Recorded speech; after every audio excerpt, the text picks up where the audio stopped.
흔히들 말합니다. 지금 장마 가지고 물이 홍수가 넘쳐납니다. 홍수에 우리가 마실 물이 없다는 것처럼 이 시대의 슬픔은 참말, 진리의 말, 생명을 살리는 말이 듣기가 어렵다는 것입니다. 요즘은 누구나 다 자기 표현을 참 잘합니다. SNS를 통해서 자기 생각을 드러내고 소소한 일상을 전하기도 합니다. 인터넷 세상은 세상에 담을 거리를 허물게 할 뿐만 아니라 서로 만나기 어려웠던 이들을 서로 소통해 주기도 하고 참으로 좋은 일입니다. 그러나 폐단도 많습니다. SNS를 통해서 글을 남기는 이들이나 유튜브에 영상을 올리는 이들은 다른 이들의 반응에 참으로 민감합니다. 그래서 좋아요, 이 댓글의 숫자에 너무나 집착을 하게 됩니다. 어떤 이들은 사람들의 시선을 끌기 위해서 자극적인 말을 갖다가 쏟아내기도 합니다. 조롱이나 비난과 그리고 맹소 그리고 한쪽으로 편향된 말을 참으로 많이 합니다. 마틴 하이데거는 언어는 존재가 드러나는 장소라고 말씀하였습니다. 인간은 언어 안에 거주한다고 말할 수가 있습니다. 우리 사용하는 언어가 우리가 어떤 사람인지를 보여줍니다. 이 말을 통해서 내가 어떤 생각을 하고 있는지 그 내면을 갖다가 밝혀주는 이 말입니다. 언어는 의사소통의 수단이기도 하지만 우리의 생각을 지배하기도 합니다. 우리는 흔히들 말합니다. 언어를 사용한다고 이야기합니다. 그러나 우리 한번 곰곰이 생각해 보십시오. 우리가 언어에게 지배를 당하고 있다는 말씀입니다. 언어가 우리를 부리고 있다는 말씀입니다. 우리 창세기 1장에 보면 하나님께서 말씀으로 세상을 창조하셨다고 가르칩니다. 요한복음 1장 1절도 보면 예수님을 육신을 입은 말씀이라고 고백합니다. 이런 고백은 매우 심오한 우리의 신학적인 사고를 내포하고 있지만 우리 일상에도 그대로 적용되는 말씀이라고 할 수가 있습니다. 우리도 말로 세상을 만들고 있습니다. 우리가 한 말이 누군가에게 영향을 미칩니다. 그리고 누군가에게 변화를 주는 것입니다.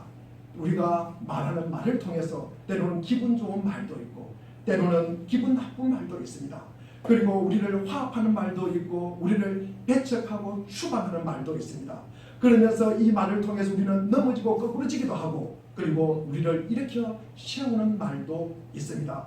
우리가 지금 사용하는 말이 우리가 사는 세상의 분위기를 만들고 있다는 것입니다. 우리가 가짜뉴스를 가끔 보면은 이 가짜뉴스를 통해서 그것을 유포함으로써 자기의 이익을 챙기는 이들도 많습니다. 그들의 말에 우리가 귀를 기울이는 순간 우리의 영혼은 고요함을 잃어버리고 우리의 마음이 격동되며 거칠어지는 것입니다.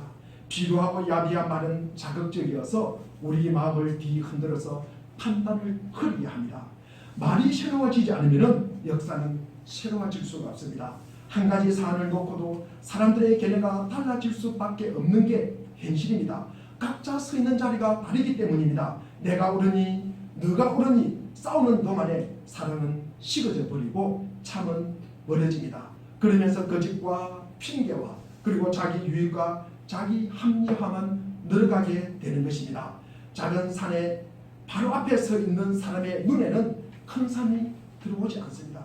작은 산이 큰 산을 가리기 때문입니다.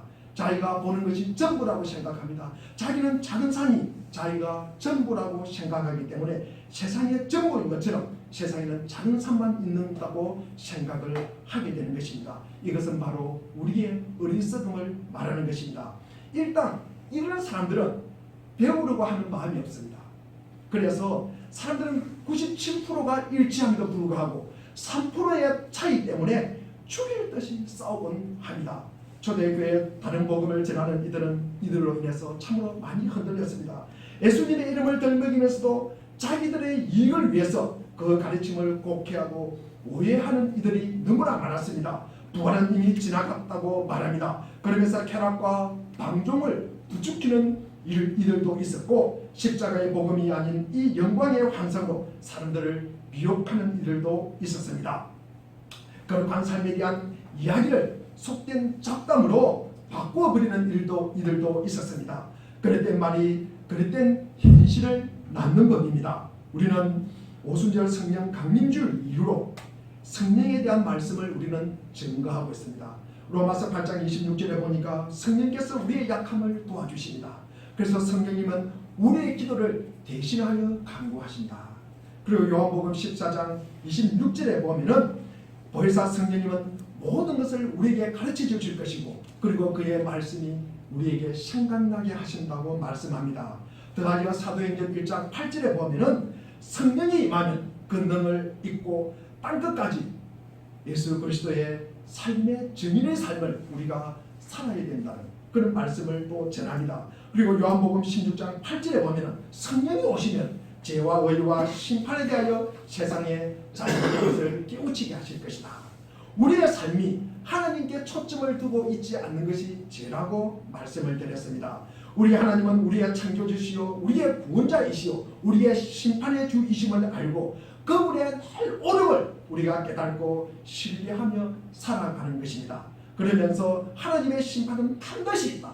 누가 심판을 한다? 하나님이 심판을 한다는 것입니다. 악한 사탄마귀가 심판을 하는 것이 아니라 하나님이 심판을 한다는 것입니다. 심판은 우리가 거창한 것이 아니라 뿌린 대로 거두는 것임을 아는 것, 이것이 심판이라는 사실입니다. 그리고 지난 주일에는 지금은 너희가 감당하지 못하나 앞으로 때가 되면 감당해야 할 것이고 반드시 너희들이 감당해야 할 것이 있음을 말합니다. 그리고 성령님께서 우리가 나설 때 나서는 용기를 주시고 우리가 머물 때 머물게 하는 겸손함도 우리에게 주신다고 제가 말씀을 전했습니다. 주님께서 오늘은 또 우리에게 어떤 말씀을 전해주실까? 지금은 너희가 감당하지 못하나 그러나 그분이 오시면 우리가 13절을 한번 읽어보겠습니다. 13절을 우리 같이 한번 읽어보겠습니다. 시작. 그러나 진리의 성령이 오시면 그가 너희를 모든 진리 가운데로 인도하시니 그가 스스로 말하지 않고 오직 들은 것을 말하며 장래일을 너희에게 알리시리라. 성령이 오시면 우리를 진리 가운데로 인도하신다는 것입니다.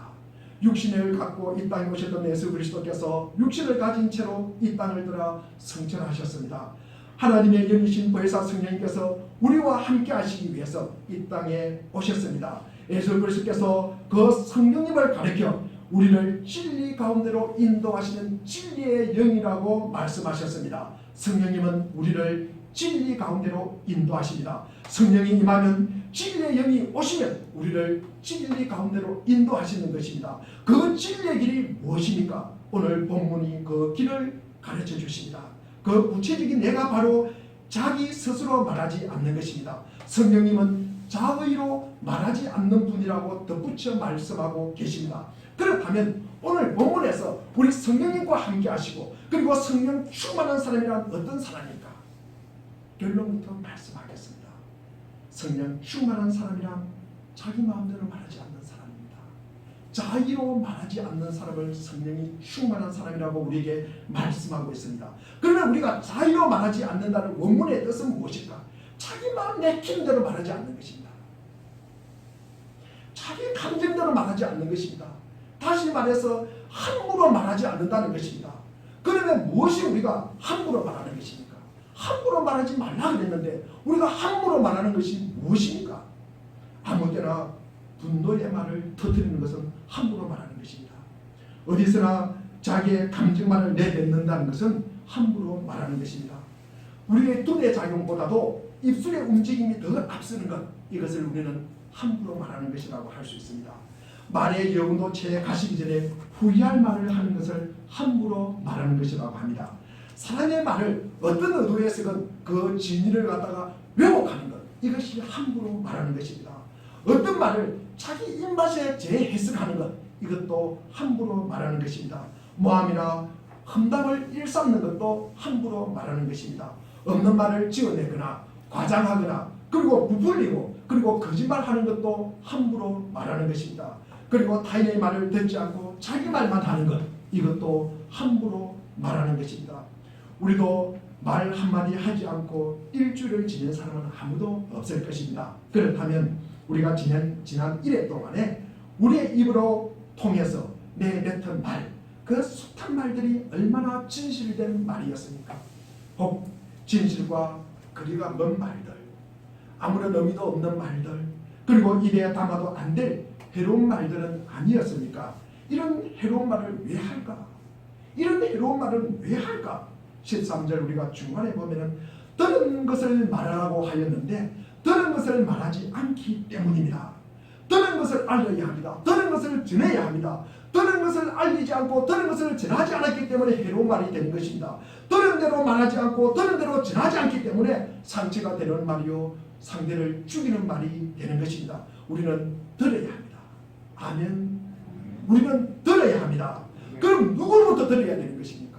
누구로부터 들어야 된다는 말씀입니까? 우리 14절과 15절에 말씀하고 있습니다. 우리 14절, 우리 본문 15절을 같이 한번 읽어보겠습니다. 시작. 그가 내 영광을 나타내니 내 것을 가지고 너희에게 알리겠습니다. 무릇 아버지께 있는 것은 다 내 것이다. 그러므로 내가 말하기를 그가 내 것을 가지고 너희에게 알리시리라 하노라. 그가 뭡니까? 성령입니다. 그래서 나가 뭡니까? 예수님을 갖다가 말씀하는 것입니다. 그러니까 그가 성령이 나의 것으로 예수님의 것으로 우리에게 말씀한다는 것입니다. 너희에게 말씀을 알려주실 것이다. 15절에 보니까 아버지께서 가지시는 것을 다 나의 것이다. 하나님 아버지께서 가진 것이 다 예수님의 것이라고 말씀하는 것입니다. 그렇기 때문에 내가 성령이 예수님의 것을 가지고 이것을 받아서 너희에게 말씀을 전하노라. 그러니까 나는 이 예수님은 누구 것을 받았다는 것입니까? 예수님은 아버지 것을 받았다는 것입니다. 아버지가 누굽니까? 하나님을 말씀하는 것입니다. 그래서 성령님은 예수님을 받아서 우리에게 알려주신다는 말씀입니다. 자, 여기서 성령님은 우리가 하나님 아버지로부터 받았던 아니면 예수님으로 들었던 이것은 중요하지 않습니다. 다 그 이유는 우리가 15절에 아버지가 가진 것이 다 예수님이 가진 것이 다 아버지께로 온 것이기 때문입니다. 이것이 우리 동방교회와 서방교회가 갈려지는 굉장히 중요한 이유가 되었습니다. 우리 성령이 어디로부터 왔을까? 성령이 누구로부터 왔을까? 동방교회, 그러니까 러시아 정교회 같은 데는 우리 성령이 하나님 아버지로부터만 왔다고 말하는 것입니다. 그것이 동방교회입니다. 우리 서방교회, 개신교나 우리 천주교는 우리 서방교회라고 이야기합니다. 이 서방교회는 성령이 하나님으로부터 오고 그리고 예수 그리스도로부터 왔다는 것입니다. 그래서 우리 성령은 우리 지금은 그렇게 이야기하는 것입니다. 이 말씀을 통해서도 마찬가지입니다. 성령은 하나님으로부터 왔든 우리가 예수 그리스도로부터 왔든 이것은 별로 중요하지 않는 것입니다. 그래서 여기서 우리 이야기하는 우리는 성령의 사역의 근거가 어디에 있는가? 전혀 우리가 한 번도 보지도 못하고 한 번도 듣지도 못하고 한 번도 생각하지도 않는 것에서 아주 희귀하고 신비한 기적이나 이적을 말하는 것이 아니라 성령은 전에 예수님께서 말씀하시고 가르치시고 그리고 이미 교훈하신 것을 심층적으로 더 깊이 우리가 충실한 이해를 하는 것이 성령이라는 말씀입니다. 성령님의 역할은 새로운 어떤 계시의 도입이 아니라 그리스도인으로 이미 예수님께서 교훈하신 바를 더 잘 이해하고 일상생활에 적용하고 응용하도록 인도해 주시는 것입니다. 우리가 성령님의 인도를 받지 못하는 것은 이런 오해가 있기 때문입니다. 성령이라고 하면은 무슨 현실과 너무나 동떨어져 있고 너무나 신비하고 기이하고 그리고 이적과 기적과 같은 것이 성령이라고 생각하기 때문입니다. 그러나 극히 일상적이고 보편적이고 이미 말씀하신 것이고 우리의 삶에 적용 가능한 현실적인 것이 성령이라는 말씀입니다. 또 말은 공기의 떨림을 통해서 전달되는데 이 공기의 떨림은 사라지지만 그러나 그 전해진 말은 사라지지가 않습니다. 말은 사람들의 기억 속에 그리고 마음 속에 새겨지기 때문입니다. 바르지 못한 말이 도둑질보다도 더 큰 죄가 되는 까닭이 이것입니다. 다른 누군가가 집에 도둑이 들어서 귀중한 물건을 몽땅 훔쳐 갔다고 합시다. 얼마나 아깝고 속이 상하겠습니까? 분명히 한동안 잠을 이루지 못할 것입니다. 하지만 도둑 맞았다고 해서 자살하는 사람을 보았습니까? 도둑 맞았다고 그래가지고 자살하는 사람을 보았습니까? 우리 근사님 들었습니까? 70평생 가까이 살면서 들었습니까? 저는 아직 들어보지를 못했습니다. 우리가 그러나 남에게 들은 말 때문에 목숨을 끊는 사람들의 이야기는 우리가 어렵지 않게 자주 접합니다. 학교 교실에서 없어진 물건의 범인이 재 같다는 거부들의 수군거리는 말 때문에 자살로 자신의 결백을 항변하는 학생도 있고요. 억울한 누명과 댓글 등으로 우울해하면서 밤잠을 설치다가 스스로 목숨을 끊는 경우도 우리가 연예인들을 자주 보게 됩니다. 또 밥을 많이 먹는다는 이 며느리의 빈정거림에 시어머니가 수치감을 느껴서 스스로도 목숨을 끊었다는 제가 소식도 접하게 되었습니다. 진실과 동떨어진 말, 그런 말들은 확실히 도둑질보다도 더 해롭습니다. 우리 주님은 말에 대해 무엇이라고 말씀하고 있습니까? 우리 마태복음 12장 36절과 37절에 보면은 내가 너희에게 이르노니 사람이 무슨 무익한 말을 하든지 심판날에 이에 대해서 신문을 받으리니 내 말로 의롭다함을 받고 내 말로 정죄함을 받으리라. 제가 세 번역으로 읽어서 그랬습니다. 우리가 결코 잊어서는 안 될 아주 중요한 말이 아닐 수가 없습니다. 하나님의 심판은 우리의 행동에 대한 심판이기 이전에 우리의 말에 대한 심판이라는 것입니다. 이것은 인간 행위의 해악보다도 말의 해악이 훨씬 크다는 말씀입니다. 하나님의 심판은 곧 말에 대한 심판입니다. 다시 말해서 하나님께서 나의 말로 의롭다함을 판정받기도 하고 나의 말로 정죄함, 유죄함을 받는다는 사실을 우리가 정녕 믿는다면 우리는 정말로 우리가 중요한 교훈을 얻게 되는 것입니다. 신앙은 곧 말이라는 것입니다. 다시 말해서 한 사람의 신앙 수준은 그가 행한 말로 결정된다는 것입니다. 우리가 흔히들 이야기합니다. 신앙훈련, 경건훈련이라고 하지만 이것은 무엇입니까? 말의 훈련입니다. 말의 훈련이라는 것입니다. 그리스도인이라고 해서 평생 살아가면서 어찌 화를 낼 일이 없겠습니까? 우리도 지나보면 가끔씩 저도 화도 냈고 화내지 않고 살 수가 없습니다. 얼마든지 화도 내었습니다. 그러나 그리스도인에게는 아무리 화가 나도 할 말이 있고 하지 말아야 할 말이 따로 있다는 것입니다. 그리스도인에게 친구들과 격이 없이 그리고 이야기에 꽃을 피우는 시간도 얼마든지 있습니다. 그러나 그리스도인에게 오히려 더 많을 수도 있습니다. 그리스도인에게 있어서 친교, 즉 사귐이란 신앙의 중요한 한 축이기 때문입니다. 그러나 아무리 친교를 위한 자리라 할지라도 할 말이 있고 우리가 삼가해야 할 말이 있다는 것입니다. 예수님께서도 물론 분노하신 때도 있었습니다. 요한복음 2장에 보니까 예루살렘 성전이 자기 욕망으로 사로잡힌 이 장사꾼들로 인해서 더럽혀진 것을 발견하셨을 때 노끈으로 채찍을 만드시고 그들을 쫓아내시며 그들의 자판과 의자를 갖다가 둘러 엎으시며 화를 냈다고 기록하고 있습니다. 그러나 그 분노의 절정의 순간에도 예수님께서는 함부로 말하지 않았습니다. 때로는 세리나 창기들과 함께 음식과 포도주를 함께 드시면서 정말 기분 좋고 편한 시간 있었을 것입니다. 그러나 그때도 아무렇게나 기분 내키는 대로 말씀하신 것이 아니었습니다. 한 사람의 신앙 수준은 그가 가장 편하게 대화를 나눌 수 있는 상대와 어떤 말을 주고받느냐, 거기에서 판가름 나는 것입니다. 참된 신앙 시험은 함부로 말하지 않는 것으로 시작됩니다. 신앙의 성숙은 할 말과 하지 말아야 할 말을 구별하는 것으로 지속이 되는 것입니다. 그렇다면 참된 그리스도인이 되기를 원하는 우리는 어떻게 함부로 말하지 않는 자가 될 수 있습니까?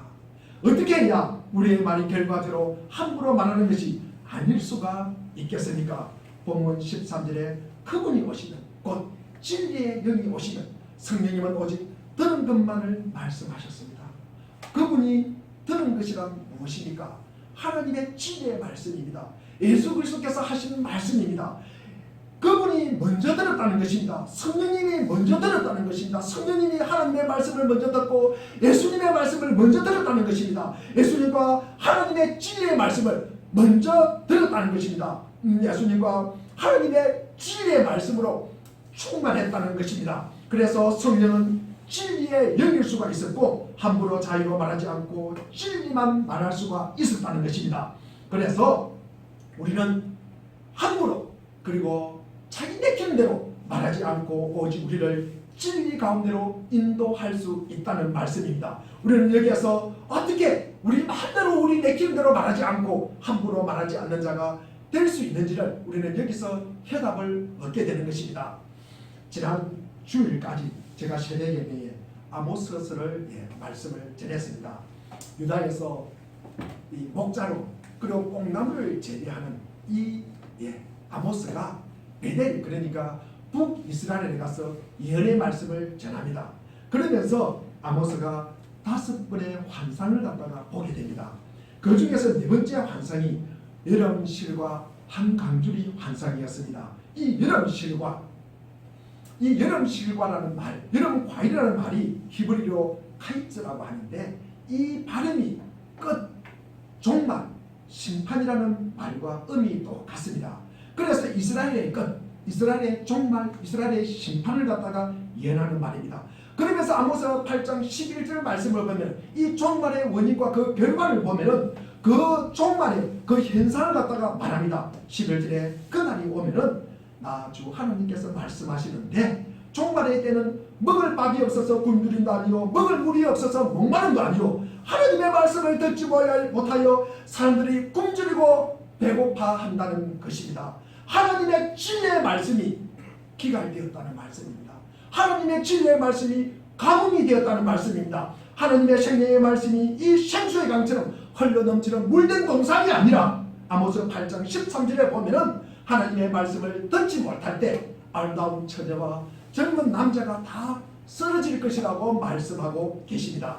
내 힘, 내 능력, 내 것으로 살고자 하는 자들은 다 쓰러질 것이라는 말씀입니다. 홍수에 먹을 물이 없듯이 말이 홍수처럼 쏟아져 나와도 진리의 말씀을 듣기가 어렵다는 것입니다. 누구든 살리는 하나님의 진리의 말씀을 듣기가 힘든 시대에 우리가 살고 있다는 말씀입니다. 여기서 종말을 피하는 길은 하나님의 말씀에 귀를 기울이는 것, 그것이 가장 중요합니다. 그것으로 먼저 하나님의 말씀을 듣고 하나님의 말씀으로 나를 그리고 우리를 채우시는 은혜가 있기를 바랍니다.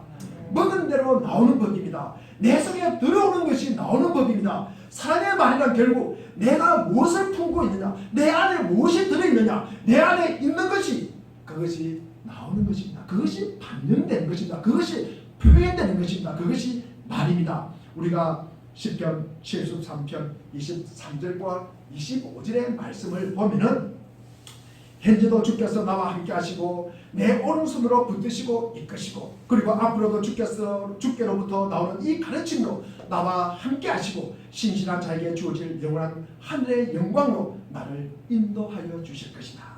그러면서 25절에 보면은 하늘에서도 땅에서도 주님만이 내가 사모합니다. 사모합니다. 내 삶의 안과 밖 그리고 하나님으로 꽉 채워진 충만한 상태에 되는 것, 이것이 바로 온전한 그리스도입니다. 말씀으로 채워지는 게 우리에게 말씀으로 채워져야 온전한 그리스도인이 된다고 제가 한국 기독 공부에 제가 말씀을 갖다가 전했습니다. 뒤에 신문이 와가 있습니다. 하나님을 기쁘시게 하는 삶에 우리가 원칙을 가지고 내가 하나님을 기쁘게 해야지, 내가 어떻게 하든지 하나님을 기쁘게 해야지, 이것이 아닙니다. 그분으로 채워지면 그분과 동행하는 스스로 자연스럽게 우리가 하나님과 동행하는 삶을 살아가게 되는 것입니다. 이는 매일매일 하나님의 뜻을 묻지 않아도 하나님과 동행하는 삶을 우리가 자연스럽게 살아가게 되는 것입니다. 이 상태를 우리는 세상에서 내가 십자가에 못 박힌 상태라고 말씀을 하는 것입니다. 내가 진실하게 살아야지, 내가 거룩하게 살아야지, 내가 솔직하게 사는 것이 아니라 내 삶의 안과 밖에 하나님으로 꽉 채워진 이 충만한 상태가 되는 것, 우리의 삶의 모든 교만과 모든 자랑이 사라지게 되는 것입니다. 그때 나의 안에 거하라, 주님께서 나의 안에 거한다는 것이 우리가 실감나게 될 것입니다. 하나님과 함께함으로 가장 기쁘고 충만한 상태라는 말씀입니다. 이게 온전한 그리스도인이다 라고 말씀을 드릴 수가 있습니다. 얼굴이 예쁘기로 소문난 딸을 둔 아버지가 있었습니다. 그러나 한 가지 걱정이 있었습니다. 그 예쁜 딸이 입만 벌리면 사람들에 대한 험담과 악담으로 그의 발을 갖다가 내뱉는 것이에요. 그래서 어느 날 딸의 미모를 전해들은 다른 도시의 유지 한 사람이 아버지를 찾아와서 딸을 자기 며느리로 줄 수 없냐고 그렇게 간청을 했습니다. 그래서 아버지는 딸의 결함을 말하지 않을 수가 없었습니다. 그 말을 들은 상대는 그런 결함이라면 자기가 책임지고 고쳐보겠으니 걱정 말라면서 며느리로 삼았습니다. 시아버지는 매일 아침마다 이 며느리를 불러서 헐뜯고 싶은 사람들을 실컷 헐뜯게 하는 자리를 마련해 주었습니다. 그러면서 그 말을 이 시아버지가 듣게 되는 것입니다. 그러면은 그날 자기가 하고 싶은 이 험담하고 싶은 말을 갖다가 내뱉으면은 아마 안 하겠지 이렇게 앉아 시아버지는 생각을 했던 것입니다. 그러나 그것은 시아버지의 착각이었습니다. 시아버지 앞에서 실컷 남을 헐뜯는 말을 한 이 며느리는 이 시아버지 방에서 나오자마자 만나는 사람을 붙잡고 이번에는 누구를 험담합니까? 이 시아버지를 갖다가 또 험담하게 되는 것입니다. 탈무드에 나오는 이야기입니다. 우리에게 주는 교훈이 무엇입니까? 험담이나 악담을 쏟아내면 쏟아낼수록 이것이 소멸되는 것이 아니라 이것이 기하급수대로 불어난다는 말씀입니다. 이것이 증가된다는 말씀입니다. 우리가 사람을 헐뜯고 비방하는 것은 그 마음속에 악하고 험한 것으로 가득 차 있기 때문인즉 그것은 사용하면 사용할수록 더 무섭게 증식되는 법입니다. 실제로 우리가 입만 열면 사람을 헐뜯는 사람을 우리가 주위에 가끔 우리가 보게 됩니다. 만나는 사람마다 낙심하고 절망하고 그리고 한숨 쉬는 사람들을 갖다가 우리가 가끔 만나게 됩니다. 날이 갈수록 그 도가 심해지는 이유가 바로 여기에 있습니다. 스페인 속담에 타인이 말하는 이 진실에 귀를 기울이지 않는 자는 결코 진실을 말할 수 없다는 말이 있습니다. 그렇지 않습니까? 남의 진실에 귀를 기울이지 않는 자가 그 마음속에 진실과 전혀 무관한 추하고 흠하고 악한 것으로 가득 차 있을 터인즉 어찌 그 입에서 나오는 말이 진실한 말이 될 수가 있겠습니까? 주님께서는 마태복음 12장 34절과 35절에 이렇게 말씀하고 있습니다. 독사의 자식들아 너희가 악한데 어떻게 선한 것을 말할 수 있겠느냐? 마음에 가득 찬 것을 입으로 말하는 법. 선한 사람은 선한 것을 쌓아두었다가 선한 것을 내고 악한 사람은 악한 것을 쌓아두었다가 악한 것을 내느니라. 우리가 함부로 말하는 죄를 갖다가 분치 않기 위해서는 우리는 먼저 하나님의 선하신 진리의 말씀으로 우리의 마음을 가득 채워야 하는 것입니다. 그것은 오직 하나님의 말씀에 귀를 기울이고 그 말씀을 듣는 것부터 먼저 우리가 시작을 하여야 합니다. 주일 예배에 한번 참석하는 것으로 안 됩니다. 내가 어디에 있건 매일매일 우리가 스스로 말씀의 훈련을 거듭하지 않으면 말씀 앞에 서서 말씀에 귀를 기울이고 말씀을 마음에 우리가 채우려고 애쓰지 아니하면 그 마음속에 진리가 텅 비게 되는 것입니다. 그럼 그 안에 이 진공 상태로 머무는 것이 아니라 그 안에 악으로 채워진다는 법입니다. 결국 우리는 함부로 말하게 되고 그 결과 하나님의 정죄를 자초하는 어리석은 자로 우리는 살아갈 수밖에 없는 것입니다. 독수리에게 가장 좋은 먹잇감은 어떤 새일까요? 독수리가 가장 좋은 먹잇감은 두루미입니다. 두루미. 왜 두루미일까? 그 이유는 새 중에서 두루미가 가장 함부로 떠드는 새이기 때문입니다. 심지어 날아가면서도 입을 열어서 함부로 떠들기 때문에 이 독수리의 정확한 표적이 될 수밖에 없다는 것입니다. 그래서 두루미가 나이가 들어서 노련해지면 하늘을 날 때 그 부리에 돌을 하나 입에 물고 나른다고 합니다. 더 이상 함부로 떠들지 않기 위함입니다. 신앙의 연륜이 깊어진다는 것이 무엇입니까? 함부로 말하지 않는 것입니다. 그것이 사실일지라도 덕이 되지 않는다면 입 밖으로 발설하지 마십시오. 진리를 입에 물고 그리고 오직 진리 안에서 말하고 행하는 우리 그리스도인들이 되기를 바랍니다. 대개의 사람이 세상에 나면은 그 입안에 도끼가 있어서 그것을 제 몸으로 찍나니 그것을 꼭 험담이라고 말합니다. 내 말이 진리를 위한 도구가 되게 할 것인가? 아니면 나 자신을 찍는 도끼가 되게 할 것인가? 그것은 우리가 선택하는 것입니다. 오직 성령 충만한 사람만 바른 선택을 할 수가 있습니다. 지금 우리와 함께 하시고 계시는 성령께서 함부로 말씀하지 않으시고 오직 듣는 것만 말씀하시는 진리의 영이시기 때문입니다. 그래서 우리는 진리의 영, 진리의 말씀을 듣는 일에 힘쓰고 애쓰는 우리들이 되기를 바랍니다. 그리하면 모든 지각에 뛰어난 하나님의 평강이 그리스도 예수 안에서 우리의 마음과 생각을 지켜주시고 보호하여 주시고 인도하여 주실 것입니다. 기도하겠습니다. 좋으신